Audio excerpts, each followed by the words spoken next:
Hello, welcome back to Divas, Diamonds, and Dollars podcast. My name is Larisa Troche, my co-host Cecilia Benford. We offer whole life insights and a unique perspective from two sisters and sisters, speaking to the collective sisterhood of women everywhere. We offer weekly conversations about the status of women today and empower you with the tools and strategies to help you live your best life.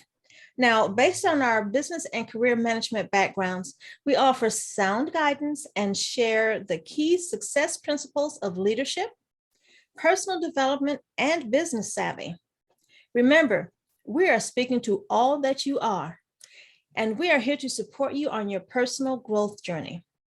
Now, be sure to subscribe to our weekly podcast. You can find us on Spotify and Apple Podcasts and other platforms wherever you ingest your podcast episodes. We invite you to lean in for possibly the best conversation you have had all week. My goodness, wintertime. Almost. I'm very cold, so it feels like wintertime. And so when you're hunkered down in the house, you have lots of time to reflect, if you will. Right. So today we're in a reflective mood, and we're going to talk to you about how to be a star. Now, quick, what is the first thing that comes to mind when you hear be a star? Are you a mover and a shaker, innovator, or are you still hiding behind your potential? Have you thought about having a starring role in something big? Now, what we're talking about as we wrap up 2021 is where do we go from here? Now, if you have been following us this year, and we hope you have been, or even if you're new, check out what we have promoted this year. Sisters and Sistahs is about you. We say that at the beginning of every episode. This really is about and for you. Whether you are starting all over, as some of us are, depending on your age group and where you are in your life plan, life design, or if you are on your way as a multipreneur or have already started as a Voyager or a Trailblazer. Now, as we reflect on what we shared this year, we know that life sometimes requires repeats, and sometimes it just might require starting all over. Now, no matter your situation, you can still be a star. All caps. Sisterly one. Right. You know, that be a star, it really, today, as we look at our lives, and the more you look and meditate, because we have been inside a lot and we've been exposed to more people. It's funny, people talk about, oh my gosh, we're not around people. Yeah, but I've been feeling pretty exposed to what I'm getting across the TV screen or internet, right? Or something. So yeah, we've been exposed. And so with that being said, be a star. I've seen a lot of stars. I'll just share real quickly. Annie was on this past Friday. It was a remake. And when I just looked at the star, I was thinking, how old is this girl? And I saw it on the news. She's actually 12. And she said why she wanted her role so she can represent to other girls like her. So stars come in all ages. Then I looked at some little basketball players today, little boys, and you just think about how they're going to be when they grow up. Well, somebody's hoping they'll be a star. And then there's the mamas and the papas, who take care of who we're talking about. And then there's you, right?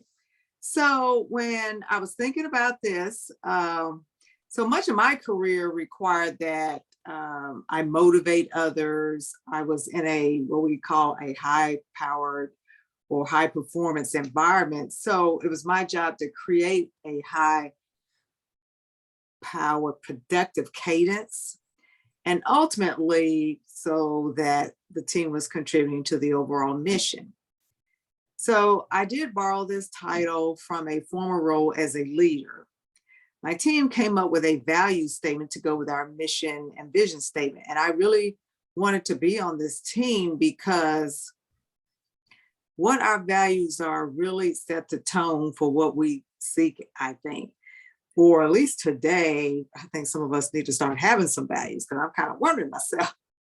So you can apply this concept to your personal or business endeavors. So we're going to kick off this mnemonic, be a star. So Larisa, as I share the first, then we'll hear, how's that resonate with you? But be transparent to build trust. And so I think that today, people are really concerned about who do we trust? Can you trust? Maybe some people don't even think about that is even important, but I think it's a must. If you want others to hear you, to see you, or to support you, what you are about, you have to build trust. You have to be transparent to people. You can't leave people wondering. And Risa, I know we've kind of talked about this a little bit. So what say you? Well, as I'm out and about, AKA working with my team, I want to use the word conflicted, but whenever I assign a task, if you will, or otherwise present a change, I always try and explain the whys and wherefores. I try and treat people like adults. No one ever likes to hear, do this because I said so. That is not going to win you any friends or influence others, right? Not favorably. Mm-hmm. And so while I'm trying to explain the whys and wherefores, I recognize that's not always how we receive information. So I guess the best I can do is just like I said, treat people like adults. And, it's also important to share the backstory so you can get the buy-in. That's right. I mean, no one has time for change just for the heck of change. We are busy people. Oh, for sure. So, I mean, that's my go-to response when I'm working with others. We get busy. We have a gajillion things to do.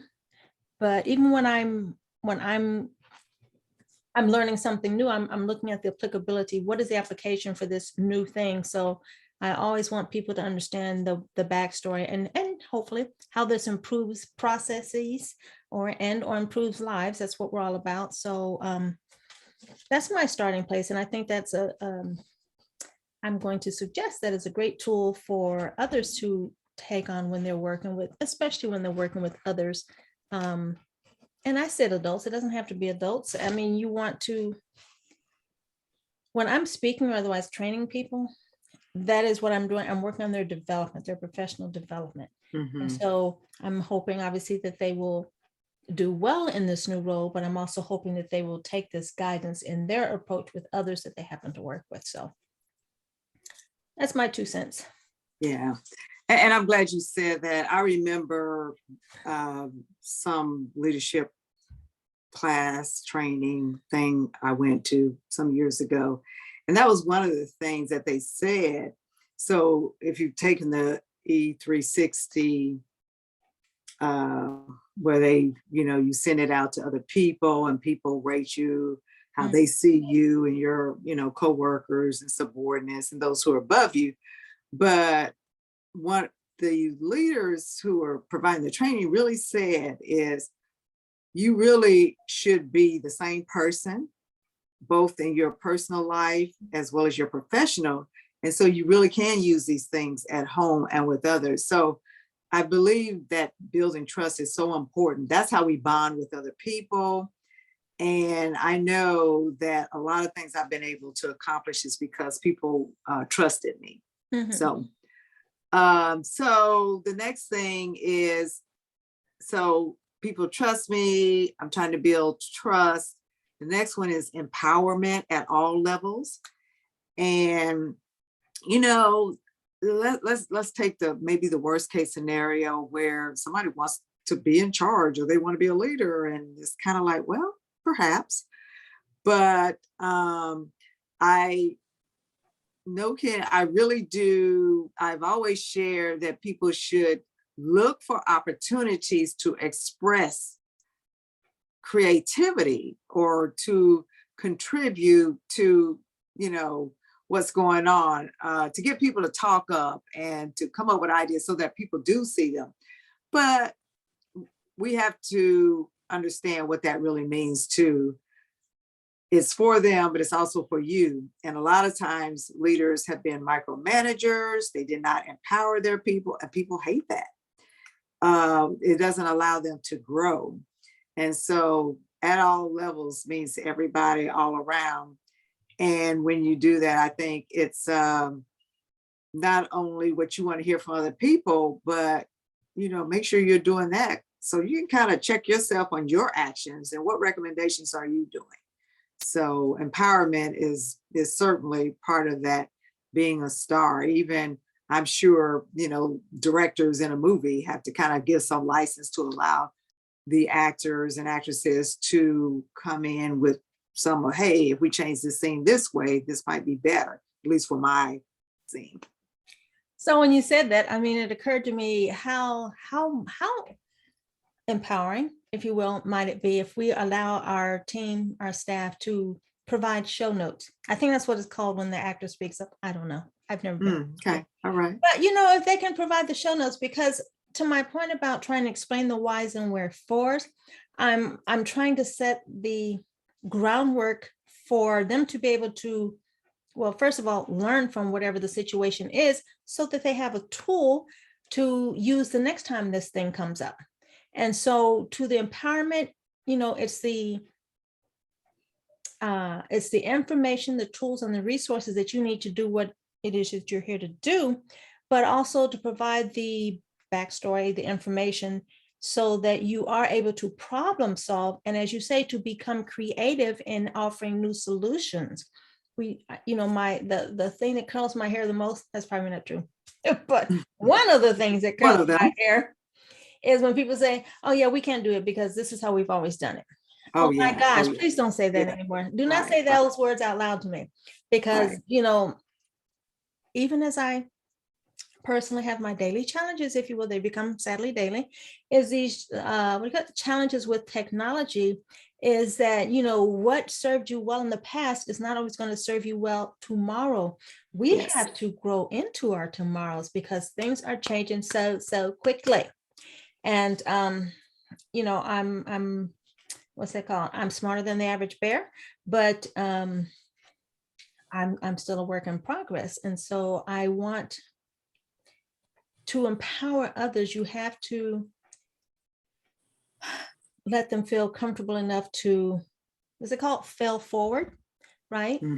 Don't be afraid to speak up, share your insights, share your input, provide your show notes, or whatever you want to call it, just so that everyone is comfortable in speaking up and sharing their best practices or their best tips and strategies. Because, I meet with my team once a month, and I'm sure I've got some updates and operations, whatever we're going to talk about, but I also do try and remember, don't do it all the time, but to remember to, have so-and-so speak up and, what's going on at your site, what's going on at your property, what did you learn, what would you like to share with the group? So I'm trying to train future leaders is what I'm trying to do. That's right. The better leadership they are, I think that lightens my load as well. And I have plenty to do. So we can lighten my load, that serves us all well. So yeah, by all means, empower your people. Don't just give them the responsibility, also give them the authority to carry out, the task at hand or whatever the assignment may happen to be. So as these kind of conversations will always kind of bring up situations you've been in and, scenes and conversations. And so first of all, be a star. I look at this like an equation, okay? So trust, we're building trust, and we're we've empowered. And the other thing about empowerment is this. I know you've been there. I do not like to go to a meeting. Yes, I have an agenda. Yes, I've shared the agenda, but I don't want to be the only one talking. I want to hear some input, right? This is a two-way conversation. And and to me, if I haven't made that happen, there's something missing. Now, obviously, there's personalities involved and what have you. But here's another why: connection. Act with a sense of urgency. if everybody is engaged, if everybody is empowered, and we're all working together, and even if you're trying to develop your business, you really are trying to work with other people. You really don't have time to be waiting on somebody, because time and momentum are important. And so when everybody is doing their part, everybody can kind of act with a sense of urgency. There are yeah, we can relax on a lot of things, but a lot of things, we just kind of want to keep it moving. Got that.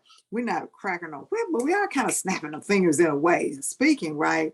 And so I feel like when I'm in the zone, I'm moving and grooving. And when I do that, it's like an elixir of, I've got something going. It causes you to be assertive. It causes you to be excited when these things are coming together. So, and the more you do these things, the more others do these things, the more self-confident they become. The more you become self-confident as you have shared this with the team, or as you're trying to build your business and you see people coming to you with ideas, or they're taking a part that you don't have to deal with. They're off and running. And so that's the urgency that you want to see. So I'm going to give an example for my daughter, because even though you have grown adults, good relationships, you're still kind of mentoring because they're your children, right? So my daughter is a realtor, and she tends to share with me all the, she leaves a house showing. Oh my gosh. And she called me today about one. And of course, this was nothing I had to do but listen. And it was kind of one of those 2-minute sound bites. But sometimes there are problems where she'll say, well, what else? Because, I've tried everything. And so my job or role really is to encourage her. And so she had like 3 closings that did not happen this month. That's, when you're kind of up and down, that can be a real downer. And so that's the nature of selling houses. However, she called me yesterday and said, oh, guess what? I was the surprise seller of the month for November. And so what is the point of this? I've said, you know what, Quan, these are only that you can only control what you can control. Do what you can do. Always keep it moving. Don't get in a slump. You do what you can do. Things will fall into place. And voila, in this case, she was seller of the month. And so she gets to be on the billboard again. And so things do happen. And we just have to realize when we're trying to do things, just to keep it moving. You're going to have some fallbacks, and maybe somebody's not pulling their weight, but think in the sense of urgency. Not that your hair is on fire. That's not what we're talking about. Well, you can't run around with the hair on fire, because that will be detrimental. That sense of urgency it's like trying to explain gray. When people see in black and white, and the reality is there are shades of gray in our process, right. In our interactions with others, having trying to explain the concept of gray is a challenge. And so too is getting people to have a sense of urgency. Now, that is what Sister Day, I tell it all. But, as a huge frustration for me is because people who wait to the last minute, or who are, which is not to say I work extremely well under pressure. And I remind myself as I'm, burning the house down, getting it done. Larisa, this is great. You work so well under pressure, but why don't why are we at this point? Why didn't you get it done when you, had more leisure time? It's less stressful. And yeah, sure, there's that adrenaline, but I think part of the problem is, and so it's very situational, but it's like when, there are things that you have to do all the time over and over. I think that's where people lose some of that momentum, because it's like, I'm gonna be doing the same thing tomorrow. Why am I gonna, hurry up today? And so it's important to look at the repercussions of the lack of urgency, if you will. And then also, if you're part of a process, if you're steps, your actions are part of a process. You know, you don't want to hold up that next person who has to do whatever they have to do. And Right. so I always had that in mind. Like when someone sends me a report or some request for information, you're interrupting my flow. But again, I don't want to hold you up because I understand you have things to do over here. So it is kind of a give and take.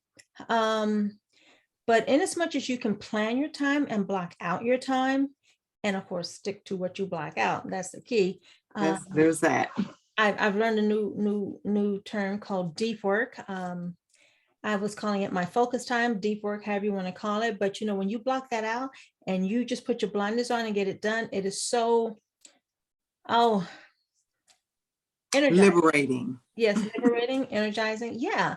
So I'm encouraging you to take that for yourself, but also in particular, you know, it comes, I'm calling it a best practice, you know, so as you can develop these best practices for yourself, it's so worthwhile trying to imbue these best practices with those that you lead or otherwise work with, because, you know, we are at a give and take situation and it's not really all about you.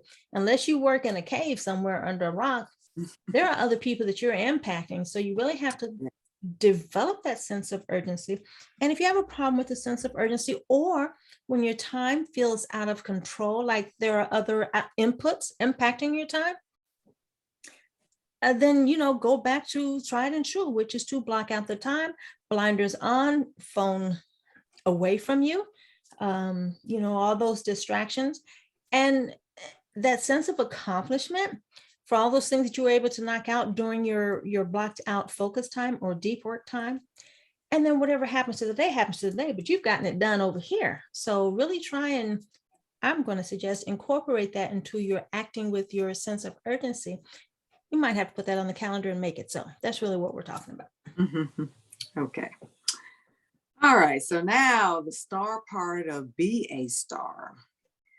So seek excellence from the beginning of achieving your goals.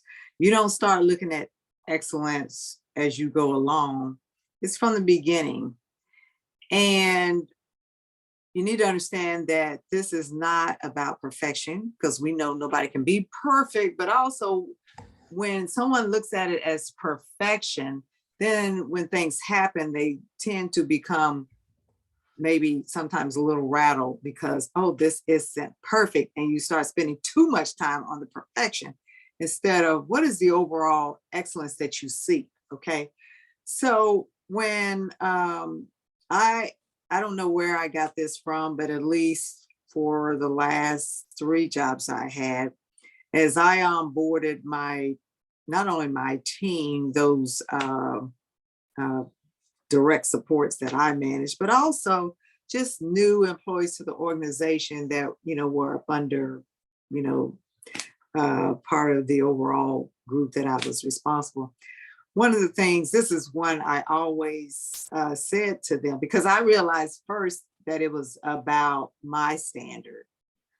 And I felt like it held me to the highest standard by letting them know that I expect excellence. And that's the key word, expect.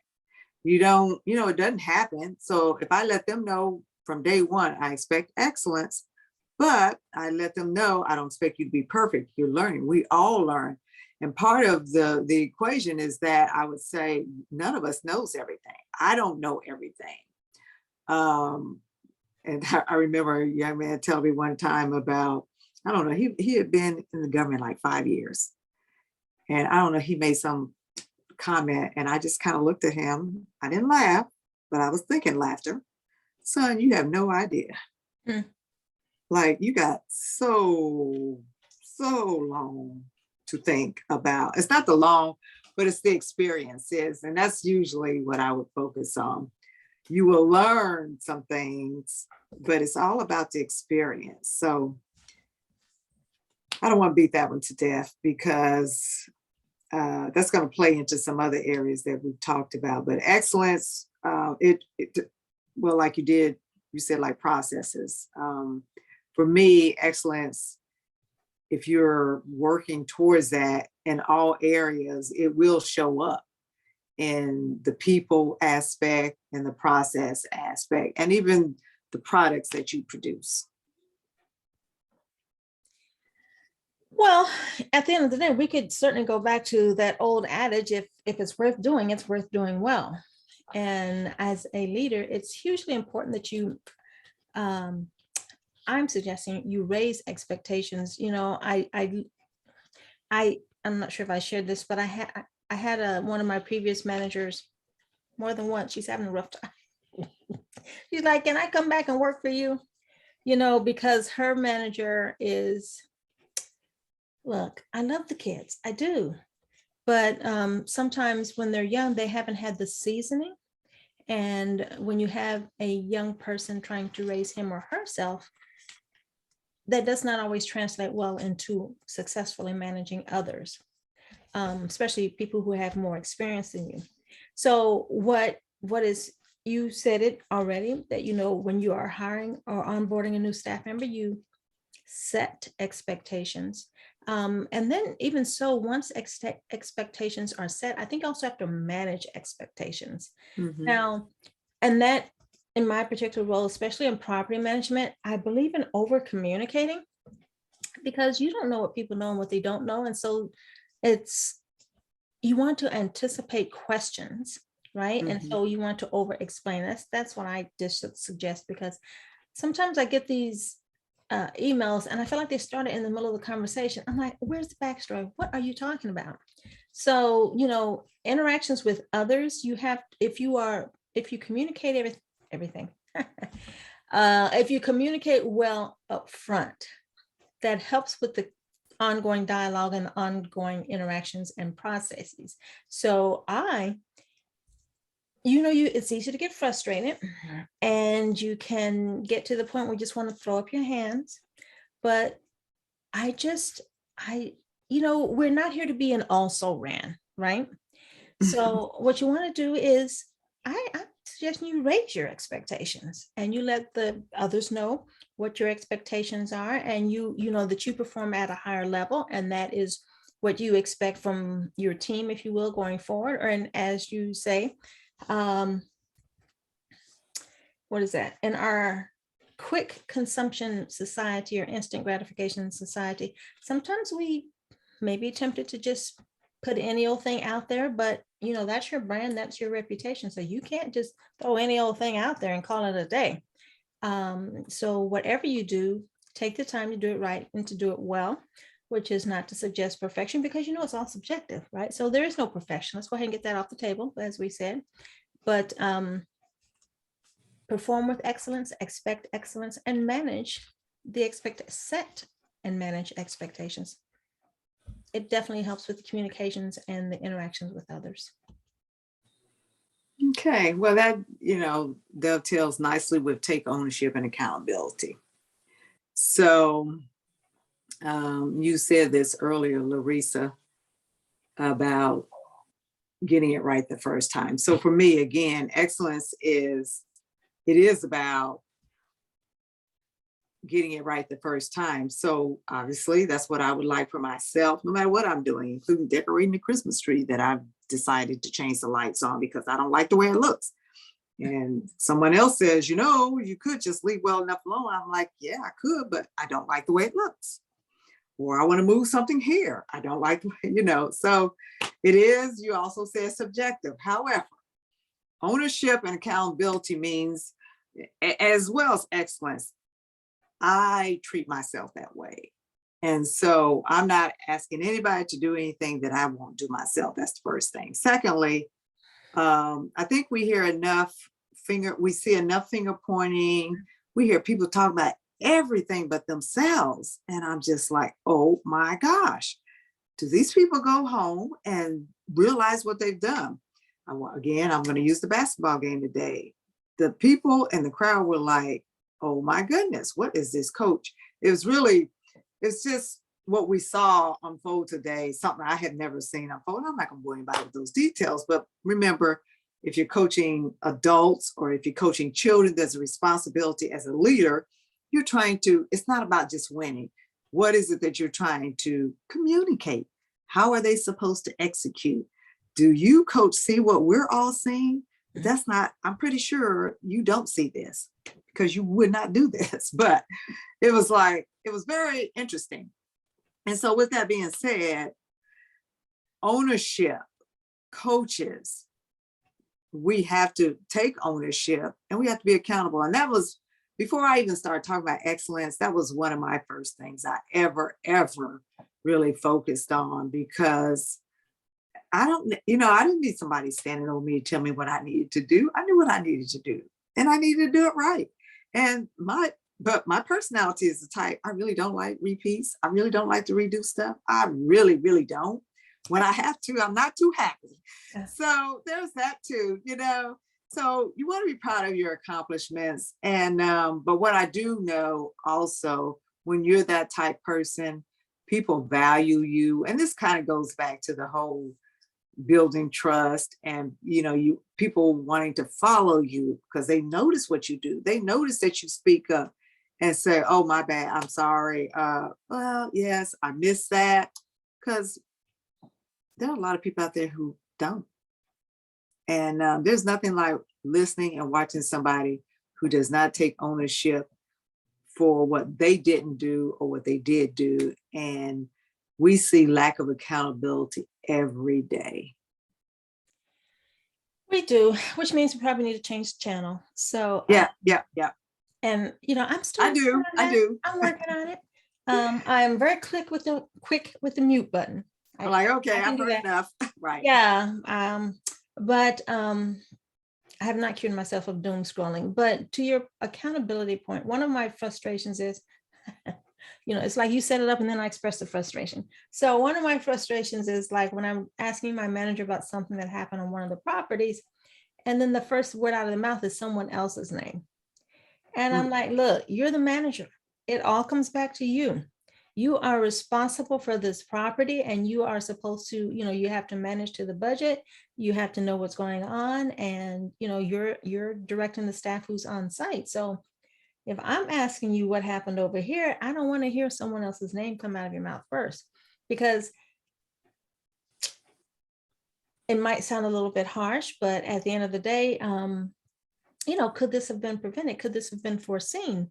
What steps need to be taken? So yeah, we all want to be seen in the best light. Let's talk about human nature for a hot second here. We want to be seen in the best light. And you know what? If you want to be seen in the best light, then do the right thing. The right thing is not always the easy thing. And one thing that I do try and do, I read somewhere, 100 years ago that, a poor man's word is his bond, right? And if that's all you have to offer, well, you need to stick to your word. If you say you're going to do something, follow through with it, because people are counting on you and they will learn whether you do, stick to your word. They'll just say, oh, definitely they learn do what they say and blow them off. Mm-hmm. Exactly. So which person do you want to be? How do you want to be seen? So, a lot of what we're talking about, actually, I said a lot of it, you know what? Probably all of what we're talking about is internal. But these internal processes have external reactions or impacts, results. Thank you. I so appreciate you filling in my blanks because, it's just one of those days. But yeah, it all starts with the internal person and how we are projecting outwardly, and how we are perceived. Right. So if you don't get anything else out of it, it's not about finger pointing, right? These are internal lessons or internal values, if you will, that, we can take upon ourselves and manage to incorporate them into the daily so that they become a part of who we are. And that was, if you don't hear anything else today, that's what we want you to take away. This is about you and how you are internally, or how you can be internally. And, this is, I'm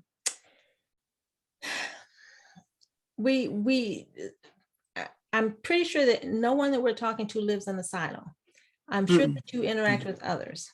So I think that these are worth adhering to and incorporating. So I hope that is the part, part one. It's 101.1, right? Is that here's the 101, but here's the point one is there's that internal or in that mutual interpersonal interaction. So I hope that you see how the two pieces go together. Mhm. And so as we continue to tie these together, we take risks when we're driving a car, and we got to watch where we're going, because again, people can say that person caused the accident. Yes, but were you paying attention? Were you speeding? Were you looking at your phone? So I like the fact that you talked about internalizing, because there is an external impact or result, right? So whatever your personal development or project that you're trying to complete, or the next new business you want to get off the ground, you have to assess and take smart risks. We all take risks. Some are more risk adverse than others, but the risks need to be smart risks. And to get there, you've got to assess, you got to think about it. And the point about this is things do happen. And so challenges happen to us every day. And somewhere in your daily thinking, or before you get up, you sort of have in mind what you plan to do. But things do happen that you do not expect. However, if you have been thinking about what you plan to do, you're sort of prepared. You're better able to take the bumps and bruises and the ducks and the dodges to follow through with something else, or that allows you to maybe look at it a little closer, or the risk mitigation, because there are some things that, for example, I had one of those weeks and I just realized you are all over the place. You are absolutely all over the place. Let's take a chill pill. You got to stop and think about, yes, you have all these things to do, but the way you're doing them is not what needs to happen. So, and once I kind of stepped back and looked at, yes, I have to complete all these actions, and yes, well, okay, I may not get to all of them in the time I want to. I just got to figure out the plan to get through them. And what I found was that, okay, I can't do this now, so I'm going to go over here. What's the next best thing I can do to mitigate what just happened to me? And so sometimes it's just really waiting something out. I had something this morning, and the words that came to me weren't my words. Said, well, you need to go call so and so and so and so. And I just thought to myself, I said, I could do that, but I have too many things to do. I'm not going to do that. At least not today. That keeps you out of the reactive mode, right? And so, and it turned out, I'm glad I waited it out, because the problem went away. It was sort of something I couldn't have, it was mechanical. And I'm like, I don't know what that is, but I looked at it. I made sure it wasn't life or death. It kind of startled me the first time I saw it, but then I decided I can wait. And thankfully it went away, because we all see stuff that's just, some days it's just a fluke. So I know we've talked about risk, Larisa, and I know you are assessing what is the next smart thing to do all the time. So anything more you want to add to that? Not a whole lot, because I think we did actually a podcast on being risk averse. So I hope it will just point you back to that one. You might want to revisit that podcast, because I believe we shared some really helpful insights in that. But you know what it is, to your point about waiting out the crisis. You didn't use that word. Well, I cannot say this accurately, but I do think it is reflective of true life. If you're not having, I'm going to say regular crises, then you're not living. That means you're sitting on the couch and nothing's happening. And so that does not move the needle. But to your point about problem solving, the things that come up, because I mentioned it earlier, frequently we're part of a process. And so things that I do, is step 3 of a 5-step process. So from my 3rd step, then it goes on to someone else to do, steps 4 and 5, for example. And so obviously I don't want to hold anybody up, but like I said, I plan sometimes. Most days I'll plan my day, but the way I plan my day is not always how the day unfolds, because you're tooling along and you're knocking them down one after the other, and then someone says, detour, I need this now, or I need this whenever. And so then you may have to stop and take care of that before you can get back to what you're doing. So, you do have those outside influences that will impact your journey. But also sometimes your staff, I try not to hold anybody up. If my staff asks me something again, I want them to be able to continue on. So I will usually answer them right away. And I know that's bad email strategy, but sometimes I will, because again, if it's a simple problem, detour. What I usually tell my staff is, don't just vomit your problems all over me. If you have a problem, then what do you suggest? What are your suggestions? Present the problem and present some. Not heard that term. Well, it feels like some of those days. And so that's how it came out that day. And so it has stuck with me. Look, don't just throw up your stuff in my lap. What do you want to do about it? What do you recommend? Right. So that can, first of all, it trains them to just not. That's right. To be independent. And I'm very independent. So I want everybody to be independent and self-sufficient. Yeah. So how would you solve that problem? What do you recommend? Right. So that's one thing. Or on the other hand, don't just have a knee-jerk reaction, answer right away. Give them a minute to think it through. And then they may come up with, I should take care of this. Oh yeah. I'm right there with you, honey. And then again, another third example is right before this recording. When my printer told me that the Wi-Fi wasn't working and I had to contact support. I'm like, I don't have time for all this, people. I turn it off and turn it back on. And luckily it started printing, which is not always the case because, I'm in the tech tunnel right now, but sometimes we just need a reboot. Now that's about problem solving, not so much risk management, but risk management, to your point, we've talked about it again, like in our previous podcast. So I'm not going to revisit that. It's just, make your plan, assess your options, and, consider the pros and cons, decide and move forward. That's really all we can say about risk management. Know your risk tolerance, because if you're going to lose sleep over every little hiccup, well, you and I should have a much longer conversation. Yes, that's right. There will be risk on the journey to success. And so learn to know your risk tolerance. And if it's very low risk tolerance, it might be time for some deeper conversations and reassessments, but you cannot avoid risks. You can manage your risks. So that is all I will say on that little number, because I want you to listen back to the podcast. It was a goodie. That's right. So we have rounded to the very end. And as I'm sure, hopefully you're feeling that you're a star in the making, that you're already on this star journey. And there are some things that you've been reminded to do. And this last one I call easy kills, respecting others.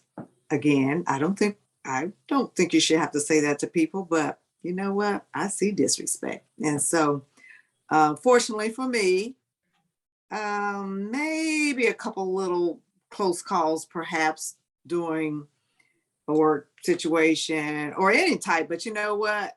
You got to call those right away. Okay. So first of all, I don't allow disrespect. I don't deal with disrespect. That's the first thing. So I'm just going to say that because that's for other people. And the reason is I don't disrespect people. And so respecting others generally breeds mutual respect. That's it at the bottom line. Not only that, when people are respectful to each other, you're more willing to listen to each other.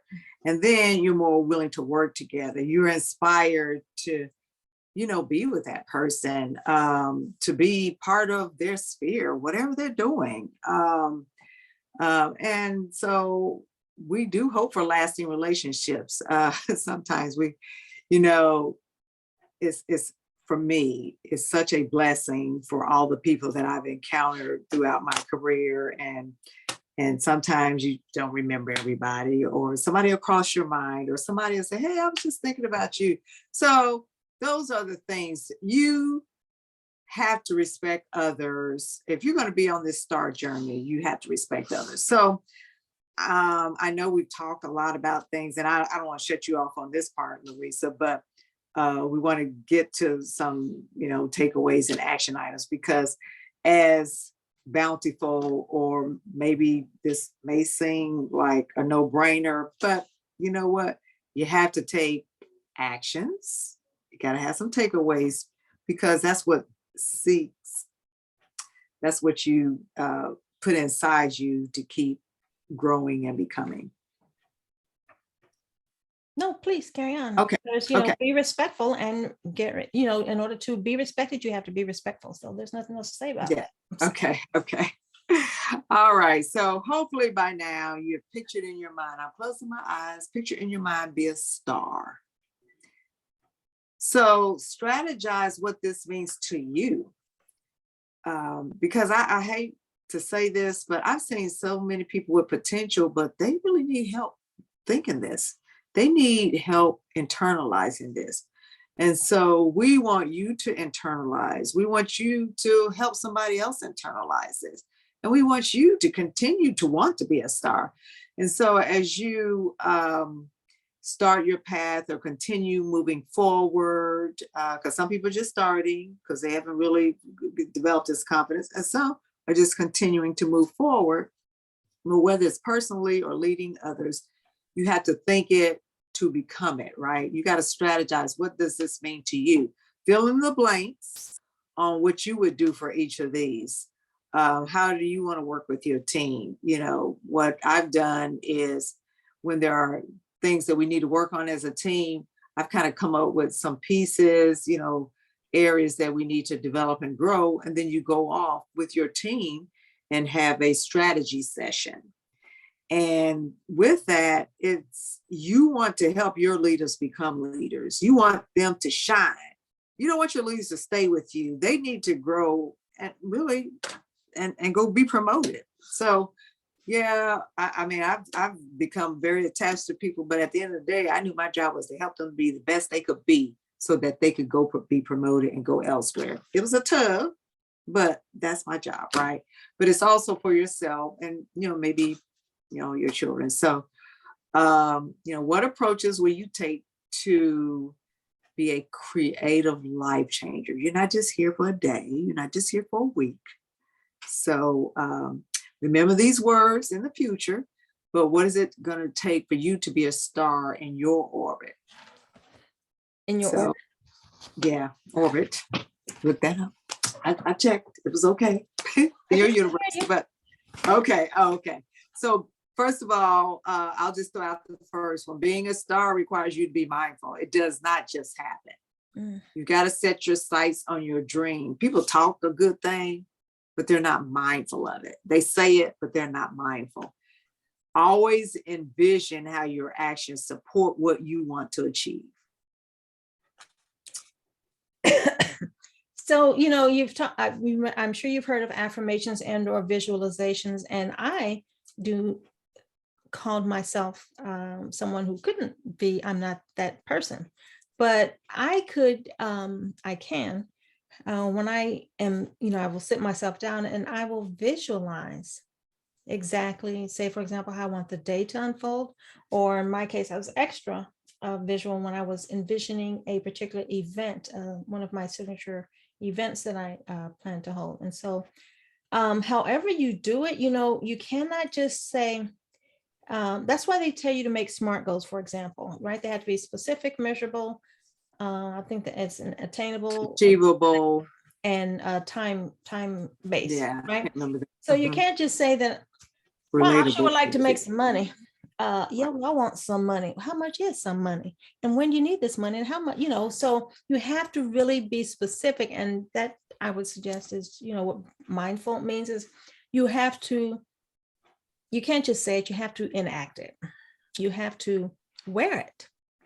So be mindful is not a one-time event. I think that's really what we want to say. It's something that has to be a constant, and it has to be in the forefront of your mind and shape or otherwise color the actions that you take to get you towards those star level achievements.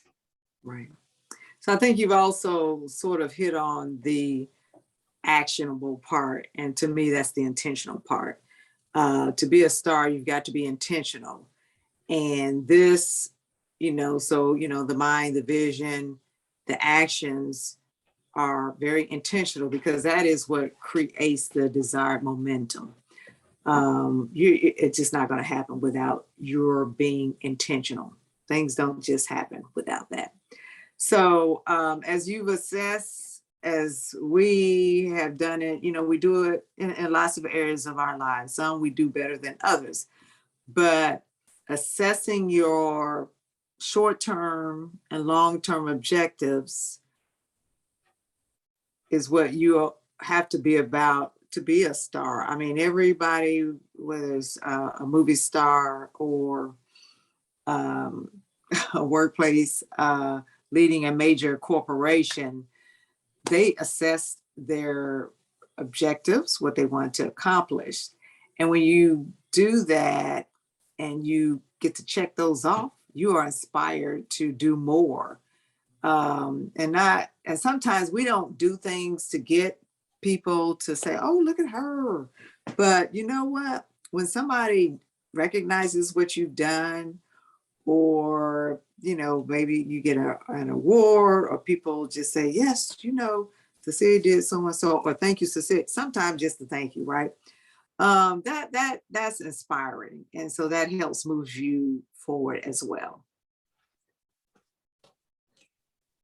Absolutely. So I always, again, previous podcast, You Inc., running your business and or your career like a corporation requires the risk assessments, the objectives and strategies, and the action, my darlings.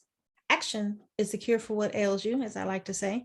So in all things that we have presented to you today, it all starts with the big A, taking action. Measurable action every day to get to where you want to go. So don't forget that.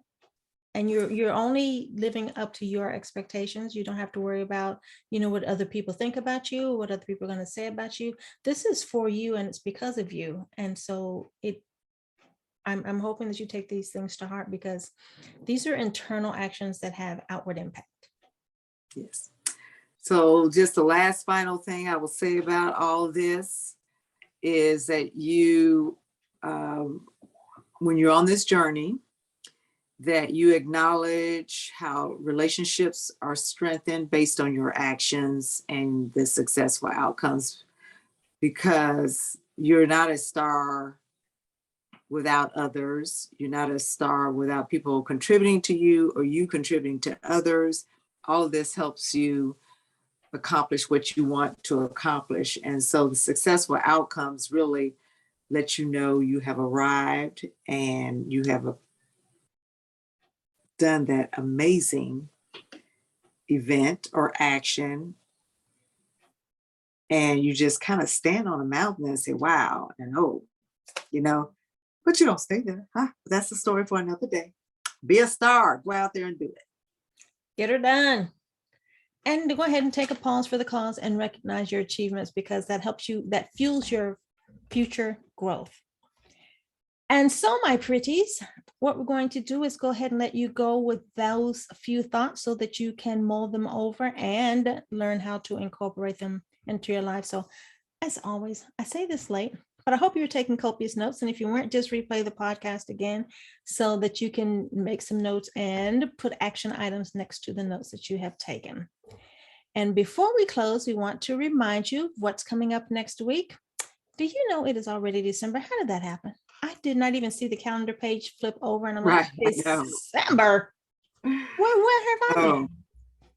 So next year, we're going to actually take a little bit of a stroll down memory lane and really kind of recap some of the, do you want to call them highlights, lowlights, some notable moments of 2021. That's what we'll call it. They're notable, better and different. They happen. And then, there was a lot actually that happened. We'll save that for next week. But anyway, what type of opportunities will this present for us moving forward? So we're going to, next week will be part one of a 2-part series. We're going to look at 2021 year in review. And then we're going to look ahead to 2022, because, hey, there's that darn calendar. We're flipping the page again. All right. Yes, it is. What are we going to do in the new year Hopefully it's a growth pattern from what we did in 2021. So thank you so much for joining us. And if you haven't done so, make sure you check out the latest installment of the Morning Moxie with Larisa, where we offer bite-sized pieces of inspiration and motivation to help you jumpstart your day. Thank you so much for tuning in to Divas, Diamonds, and Dollars podcast, and we will catch you on the next episode. See you soon. Ciao. Bye.